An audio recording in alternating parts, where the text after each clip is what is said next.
பரதன் அரசாட்சியை கைப்பற்றியதோடு இப்போதும் கானகத்துக்கு வந்து இராமனுக்கு இடர் செய்ய வந்தான் போலிருக்கிறதே. வேடர்களே, எழுங்கள், வில்லை வளைத்து நில்லுங்கள். நம்முடைய உதவியின்றி இவர்கள் கங்கையை எப்படி கடப்பார்கள்? நம் உயிரை அர்ப்பணித்தாலும் இராமபிரானை காப்போம். சுமந்திரரே, என் அண்ணாவை சந்திக்க துடிக்கும் நம்மீது போர் எழுப்பும் அந்தவனார் யார்?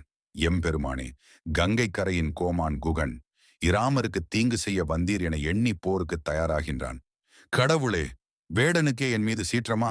நான் எந்த பாவம் செய்தேனோ? ஆஹா, முன்வரும் இவர் இராமண்ணாவைப் போல் இருக்கின்றாரே, பின்னே வருபவர் இலட்சுமணரைப் போல தோன்றுகின்றாரே.